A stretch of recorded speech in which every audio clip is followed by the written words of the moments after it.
Bharat pharmacy of the world के नाम से फेमस है। यानी दुनिया को भेजे जाने वाली आधी से अधिक दवाइयां भारत में होकर जाती हैं। कोविड-19 के बाद से तो हम वैक्सीन के लिए भी फार्मेसी ही हैं। लगभग 60% वॉल्यूम वाइज अगर देखा जाए तो दुनिया की वैक्सीन अब भारत में बन रही हैं। ऐसे में वैक्सीन हो, गोलियां हो, इन सब को बनाने वाला भारत, जो 160 देशों में अपनी वैक्सीन केवल कोविड की भेजा हो, उसी के थिंक टैंक नीति आयोग ने अपनी एक रिपोर्ट में भारत को ही ऐसे सलाह और चेतावनी दे दी है कि आप लोगों की एक्टिव फार्मास्यूटिकल इंग्रेडिएंट्स को लेकर जो चीन पर निर्भरता है, यह चिंता का विषय है और भारत को इसे रोकना होगा। बात फार्मेसी इंडस्ट्री की हो तो 2023-24 के अंदर भारत का जो फार्मेसी का रेवेन्यू था वो $50 बिलियन टच हुआ था और 2030 तक उसके $130 बिलियन तक पहुंचने की कल्पना की जाती है। मतलब भारत का जो फार्मास्यूटिकल बाजार है $130 बिलियन के आसपास पहुंचने की उम्मीद की जाती है। अच्छा, इसके साथ साथ भारत ने 2023-24 में अपने जो प्रोडक्ट्स हैं फार्मेसी के, वो लगभग 200 से अधिक देशों के अंदर एक्सपोर्ट किए थे। 70% जो एक्सपोर्ट था वो हमारा हाईली रेगुलेटेड बाजार जैसे नॉर्थ अमेरिका और यूरोप जैसे देशों में था। ऐसी जगह पर जहां अमेरिका के अंदर भारतीय बाजार को एंट्री मिली, वहां पर भारत की सस्ती दवाओं की एक पहचान हुई कि साहब ये जेनेरिक दवा बेचने वाले अच्छे देश हैं। अगर हम बात करें वर्ल्ड की वैक्सीन प्रोडक्शन की भी, तो 60% वॉल्यूम वाइज भारत का जो वैक्सीन है, वो वर्ल्ड का जो वैक्सीन है वो भारत में प्रोड्यूस हो रहा है। लेकिन जब नीति आयोग, जो कि भारत सरकार का ही एक तरह से थिंक टैंक समझिए, जो प्लानिंग कर रहा है भारत के लिए, वो सलाह दे रहा है कि हमारी चीन पर डिपेंडेंसी बहुत ज्यादा है। अब आपके दिमाग में एक सवाल आएगा। सवाल क्या आएगा कि हमने अभी एक आंकड़ा पढ़ा कि भारत 16 गुना $30 बिलियन का अगर हमने एक्सपोर्ट किया है, $30 बिलियन का एक्सपोर्ट किया है और पता चलता है कि हमारे इस एक्सपोर्ट के पीछे असल में चाइना खड़ा है। मतलब अगर चाइना हमें यह कह दे कि हम आपके यहां पर एक्टिव फार्मास्यूटिकल इंग्रेडिएंट नहीं भेजेंगे, तो हमारा ये जो $30 बिलियन का एक्सपोर्ट है ये बाधित हो जाएगा। यानी कि देश में आने वाली जो कमाई है, हम भारत का माल बेचकर जो पैसा कमा रहे हैं, वो बाधित हो जाएगा। बाधित क्यों हो जाएगा? क्योंकि रॉ मटेरियल हमारे पास नहीं है। तो रॉ मटेरियल क्या है? वो है एक्टिव फार्मास्यूटिकल इंग्रेडिएंट। आसान भाषा में हम इसको ऐसे समझें कि जब हम दवाइयों की बात कर रहे होते हैं तो दवाइयां सामान्यतया जेनरिक दवाइयां और ब्रांडेड दवाइयों के नाम से जानी जाती हैं। लेकिन जब हम कमर्शियली बात कर रहे होते हैं तो दवाइयों को हम बांटते हैं पेटेंटेड दवाइयां, मतलब जिसने रिसर्च करके उस दवाई को बनाया कि साहब कैंसर की ये दवा है, उस कंपनी ने जिसने इसको रिसर्च करके बनाया उसने उसका पेटेंट ले लिया। मतलब अब उस दवा को भले ही आप कंज्यूम तो कर सकते हैं, लेकिन आप उसको प्रोड्यूस नहीं कर सकते। जिसका पेटेंट है वही बेचेगा, वो उसको जितने दाम पर बेचे। उसको बेचने के पीछे का लॉजिक ये होता है कि साहब मैं इसलिए महंगा बेच रहा हूं क्योंकि मैंने रिसर्च पर रिस्क लिया था, मैंने रिसर्च पर पैसा खर्च किया था, और चूंकि मेरी रिसर्च कारगर हुई है तो मैं इस दवा को बेचकर पैसे कमाना चाहता हूं। तो ये तो हुआ पेटेंट। लेकिन पेटेंट जिंदगी भर का नहीं दिया जाता, 20 साल का, 15 साल का, कि ठीक है आपका रिसर्च का पैसा आपको मिल जाए, उसके बाद आप इसको आम जन को बेचने के लिए उपलब्ध कराएंगे। यहीं से शुरू होती है जेनरिक दवा। जेनरिक दवा मतलब आपकी पेटेंटेड दवा थी, आपको पता था कि बुखार में यह दवा कामगर होती है, यह पता था कोरोना में यह दवा काम आएगी, तो आपने जब वैक्सीन बनाई तो वो वैक्सीन पेटेंटेड भी हो सकती थी। लेकिन अब आपको सरकारों ने कहा चूंकि मानवीय त्रासदी आ पड़ी है तो अब आप इसे जेनेरिक रूप से प्रोड्यूस करेंगे। मतलब इस फॉर्मूले को आपको सबको देना होगा। दुनिया के हित में यह फॉर्मूला सबके पास जाना चाहिए। दवाओं के लिए जब दवाओं का फॉर्मूला सभी कंपनियों को बनाने के लिए दे दिया जाए, मतलब आपने कोई प्रोडक्ट बनाया, अब उसकी कॉपी बनाने के लिए लोग सब खड़े कर दिए जाए, उनको कह दिया जाए कि कॉपी बनाकर बेचो, तो जिसने इनोवेशन किया उसे कोई लाभ नहीं हुआ, वो बस दुनिया के हित में आगे बढ़ गया।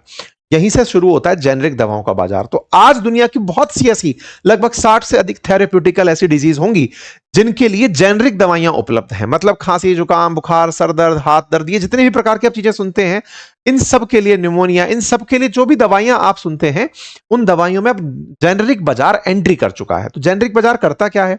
वो पेटेंटेड दवाओं को ही खुद बनाता है। मतलब पेटेंटेड का जो फॉर्मूला है वो उनको दे दिया गया है, वो उसे प्रोड्यूस करते हैं दोबारा।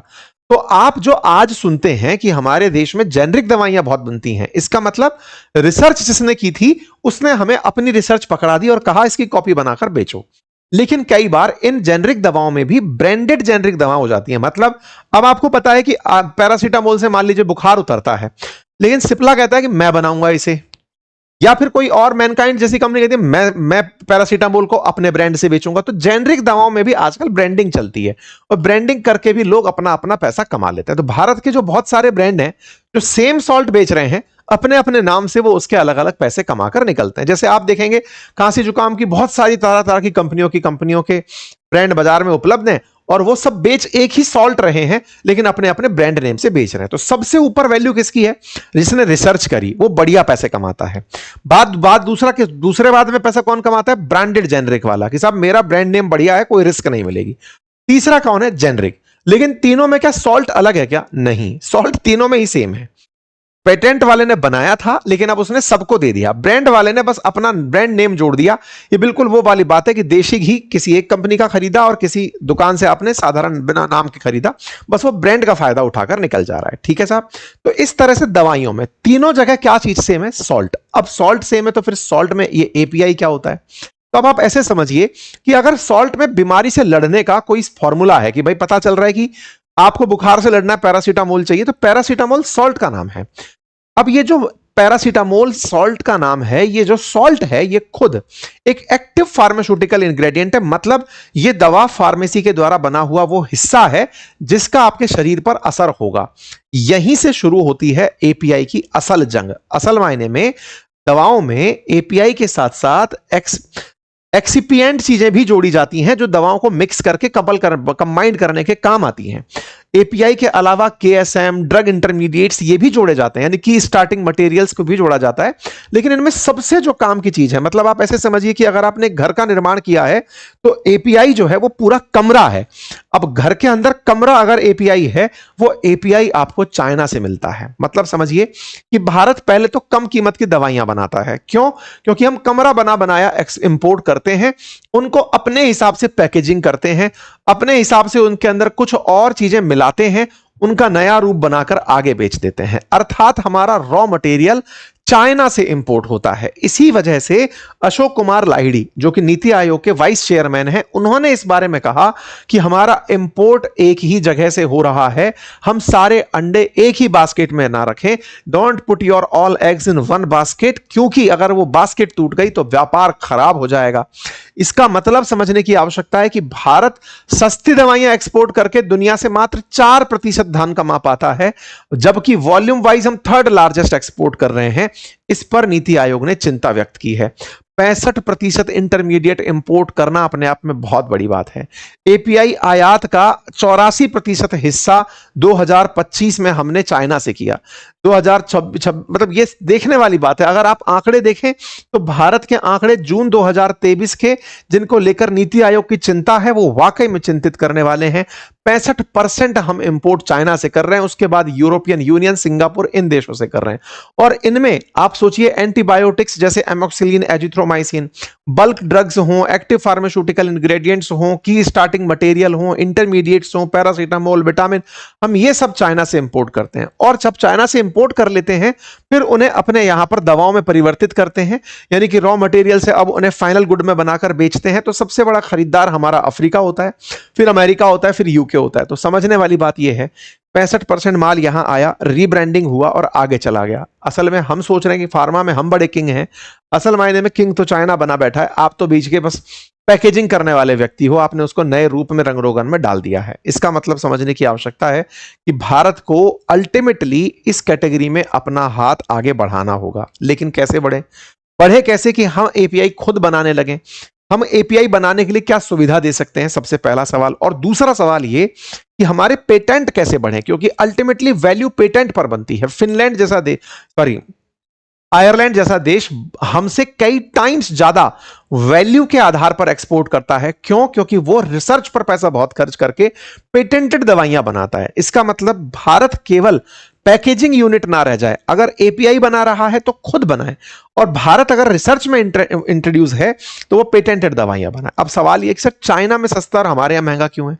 चाइना ने एपीआई बनाने के लिए एक पूरा संगठित क्लस्टर बनाया हुआ है। मतलब इस तरह से सिस्टम बनाया हुआ है केमिकल क्लस्टर का कि आपको कच्चा माल हो, बिजली हो, पूरा ट्रांसपोर्टेशन हो, पोर्ट्स हो, इंडस्ट्रीज हो, ये सब एक साथ एकजुट होकर मिल जाती हैं। उन्हें वो बहुत ही सस्ते दाम पर उपलब्ध कराने के लिए तैयार होता है, लार्ज स्केल पर उनकी पैदावार करता है ताकि दुनिया भर को वो बेच सके। सोचिए वो फिनिश गुड्स भी बेच सकता है। लेकिन उसे पता है कि मेरे माल के खरीदार दवाई के रूप में होने के लिए अगर एक से ज्यादा देश होंगे तो दुनिया के देश आपसी व्यापार में खुद कुछ कमाएंगे, कुछ कुछ आगे को भेजेंगे, मैं उससे कमा लूंगा। सरकार खुद कंपनियों को अपनी तरफ से सब्सिडी देके, टैक्सेशन में राहत दे करके और ये तय करके कि आप बना लो, बिकवा हम देंगे, ये चाइनीज सरकार पूरी तरह से काम करती है। चाइना की सरकार का अपनी करेंसी को डिवैल्यूएट करके सस्ते में बाजार में एपीआई लेकर आना, यह बहुत बड़ा कारण बनता है। लगभग 30% तक भारत से सस्ता वहां का एपीआई पड़ता है। तो चाइना सोच के देखो कि ना केवल फिनिश्ड गुड्स भी बल्कि रॉ मटेरियल भी एक्सपोर्ट कर रहा है कि तुम भी कमाओ थोड़ा बहुत, ताकि तुम हमारी वैल्यू करते रहोगे। आज जब हम बोलते हैं ना चाइना से हम इतना इंपोर्ट करते हैं, तो इंपोर्ट असल में हमारे एपीआई, हमारे सॉफ्ट जो कंप्यूटर्स हैं, हार्ड डिस्क हैं, इन सब को हम वहीं से लेकर आ रहे हैं, फिर यहां से कुछ और बनाकर भेज रहे हैं। तो कुल मिलाकर दुनिया में सही मायने में देखा जाए ना, तो ट्रंप की बात गलत नहीं है कि दुनिया की दो ही पावर रह गई हैं, अमेरिका और चाइना। भारत को अगर वास्तविकता में यहां पर एंट्री करनी है तो उसका अपना खुद का एपीआई डेवलप करना होगा। भारत को चाइना पर से डिपेंडेंसी हटानी होगी। हमें अपने एपीआई स्टॉक्स जो हैं उनको यूज करते हुए या तो पहले डाइवर्सिफाई करना होगा कि हम एपीआई कहां कहां से लें, और उसके अलावा अपने देश में इसके निर्माण के लिए भारत सरकार प्रोडक्शन लिंक इंसेंटिव स्कीम लेकर आए, बकायदा प्रॉपर तरीके से ड्रग्स को लेकर के, दवाइयों को लेकर के पार्क्स बनाए, फाइनेंशियली इंसेंटिवाइज करे, सब्सिडीज को बढ़ाए, प्रॉपर तरीके से लो इंटरेस्ट रेट उपलब्ध कराए, तब कहीं जाकर के भारत चीन पर से निर्भरता कम कर पाएगा। अन्यथा वो दिन दूर नहीं जब चाइना अपनी इन सुविधाओं के चलते अमेरिका की तरह भारत से बार्गेनिंग करने बैठेगा। आप लोग इसे कैसे देखते हैं जरूर कमेंट बॉक्स में बताएं। चैनल पर नए हैं तो सब्सक्राइब कर लें। बाकी